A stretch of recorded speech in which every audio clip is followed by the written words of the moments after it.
Historically, fishers have been responsible for some impacts in the ocean, and particularly the goal of fishing is to catch fish. So there will always be less than the pristine population when fishing takes place. It's important that we don't shy away from where issues are occurring, where problems are occurring, that we do own them, and that we find ways to fix them.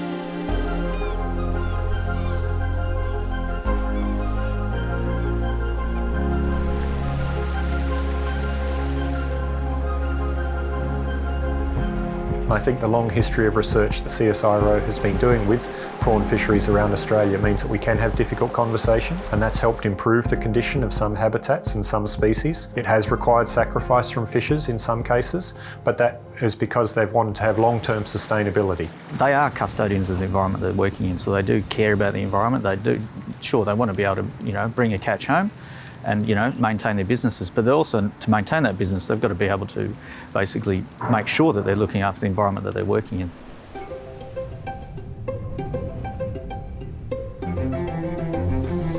The industry itself used to be a lot bigger, so it's downsized as a way to become more sustainable. Some of the really interesting and impressive changes in the fisheries management have really been around bycatch management, which is one of the most significant issues of a trawl fishery.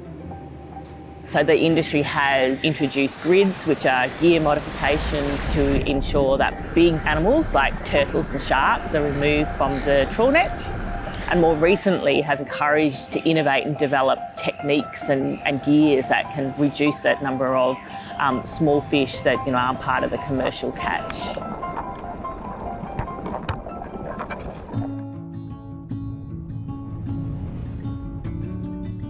The way we manage the fishery is really unique, and we kind of have a security knowing that we are going to keep confidently catching and sustainably catching each and every year.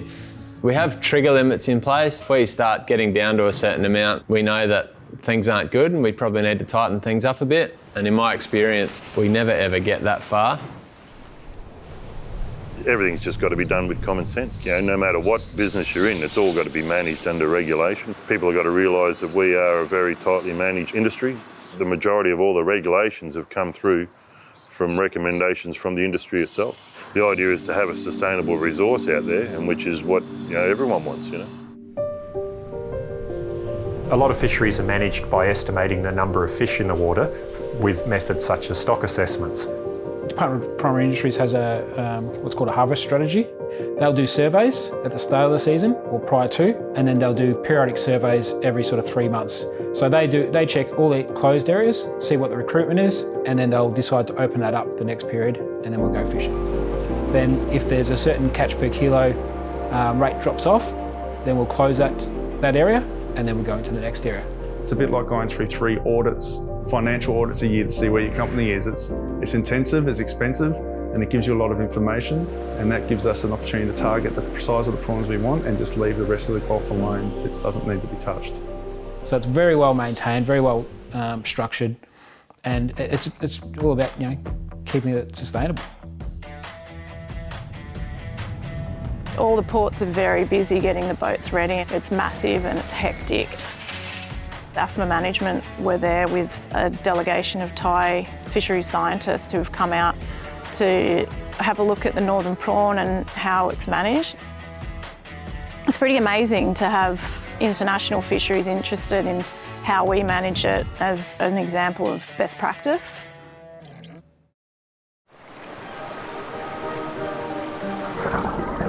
Prawn fisheries are actually a very good signal of a healthy environment, and so Northern Australia is fairly pristine and we have very strong prawn fisheries there.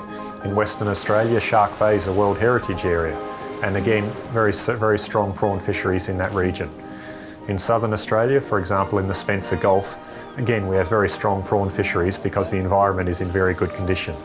So it's like the only way that you can have good prawn fisheries is in pristine environments around Australia. You must have respect for the seafood, everything, whether we're keeping it or not.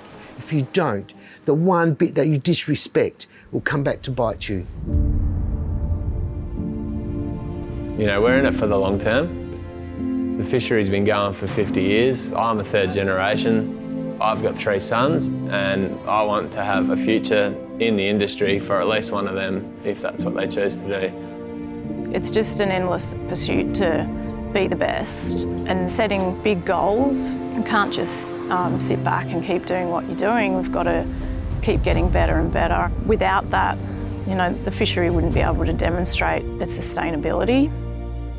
One thing I have found, and talking with colleagues from around the world, they are often amazed. What do you mean you're working with the industry? How can you get the industry to work with you? Why do they trust the science? And I think it's really important to have that trust, to build those partnerships, because you bring the science to the industry, you bring the theory to the practice, and I think that's where we get some of the best leverage with regard to making a difference.